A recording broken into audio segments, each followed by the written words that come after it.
সাকিবুল হাসানের পরকীয়া সম্পর্কে আপনারা মোটামুটি সবাই জানেন। এর মধ্যে মনে হয় আপনাদের সবার জানা হয়ে গেছে সবকিছু। তো এখন আমার মনে হলো এই সম্পর্কে আমার কিছু বলা দরকার। তো হ্যালো এভরিওয়ান, আসসালামু আলাইকুম। সবাই কেমন আছেন? আলহামদুলিল্লাহ, আমিও ভালো আছি। আজকে আমি আপনাদেরকে বলবো সাকিবুল হাসানের পরকীয়া নিয়ে কিছু কথা এবং এর থেকে আমরা কি বুঝলাম, কি শিক্ষা পেলাম। সাকিবুল হাসানের পরকীয়া থেকে একটা জিনিস বুঝতে পারলাম যে একটা ছেলে একটা মেয়ের রূপে গুণে কোনো কিছুতেই আটকায় না। সে যতই রূপবতী হোক, গুণবতী হোক, স্মার্ট হোক, অনেক স্টাইলিশ হোক, ফিট হোক, যাই হোক না কেন, পুরুষরা কোনো কিছুতেই আটকায় না, এমনকি তার সন্তানের প্রতিও আটকায় না। এবার আমার প্রশ্ন, তাহলে পুরুষ আটকায় কিসে? যখন একটা মেয়ে কালো হয় তখন বলে সুন্দর হও, তাহলে পুরুষ আটকাবে।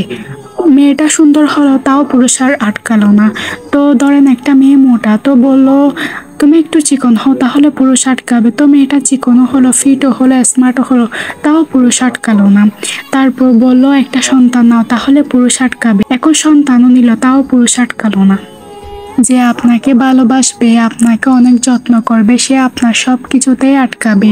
আপনি কালো হন, কুৎসিত হন, মোটা হন, তার কোনো কিছুতেই যায় আসবে না। যে আটকানোর সে মোটা কুৎসিত মেয়ের মধ্যেও আটকায়, আর যে আটকানোর না সে অনেক স্মার্ট, অনেক ফিট, অনেক সুন্দর, যাই হোক না কেন সে মেয়ের প্রতিও আটকায় না। বিষয়টা হচ্ছে ভালোবাসায়। যেখানে ভালোবাসা থাকে সেখানে কোনো কিছু ম্যাটার করে না, আর যেখানে ভালোবাসা থাকে না সেখানে ম্যাটার করলেও ওইটা থাকে না।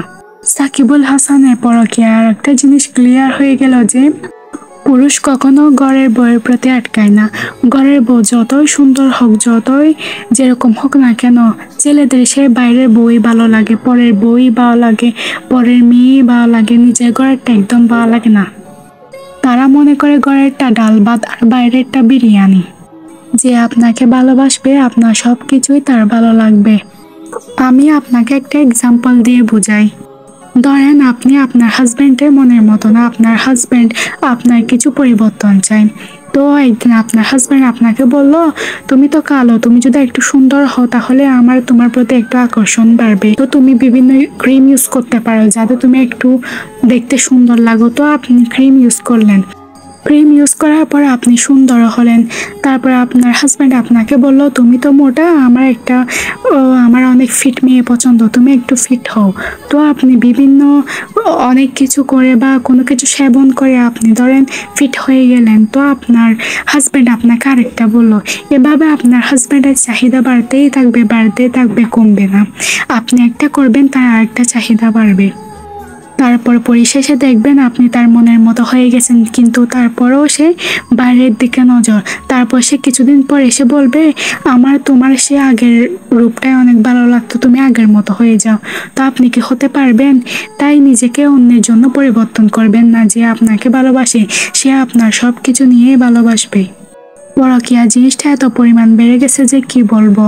স্বামী স্ত্রীকে ধোঁকা দেয়, স্ত্রী স্বামীকে ধোঁকা দেয়। তারা একে অপরের প্রতি সুখ পায় না। তারা পায় বাইরের ছেলের প্রতি, বাইরের মেয়ের প্রতি তারা সুখ পায়, তারাও তাদের প্রতি সুখ খুঁজে। জানি না তারা এর মধ্যে কি মজা পায়। আর এসবের জন্য স্বামী স্ত্রী দায়ী। স্বামী স্ত্রীকে গুরুত্ব দেয় না, স্ত্রী স্বামীকে গুরুত্ব দেয় না, যার কারণে এই পরকীয়া জিনিসটা বেড়ে যাচ্ছে। তাই আমি স্বামী স্ত্রীর উদ্দেশ্যে একটা কথাই বলবো, একে অপরকে সময় দিন, গুরুত্ব দিন, একে অপরকে বোঝার চেষ্টা করুন, ভালোবাসুন। আর নিজেদের মধ্যে কিছু হলে সেটা নিজেদের মধ্যে মিটিয়ে নিন। রাগ করে, অভিমান করে একে অপরের প্রতি দূরত্ব বাড়াবেন না। তো আমি আমার মন্তব্যটা আপনাদেরকে জানালাম, আমার যেটা মনে হলো। আমার ভিডিওটা যদি আপনাদের ভালো লাগে, আপনি যদি আমার ভিডিওটা ইউটিউব থেকে দেখে থাকেন তাহলে ভিডিওতে একটা লাইক করে, কমেন্ট করে চ্যানেলটা সাবস্ক্রাইব করে দিবেন। আর যদি ফেসবুক থেকে দেখে থাকেন তাহলে লাইক করে, কমেন্ট করে, শেয়ার করে পেজটা ফলো দিয়ে দিবেন। Thank you. আবার পরে দেখা হবে পরবর্তী ভিডিওতে। আল্লাহ হাফেজ।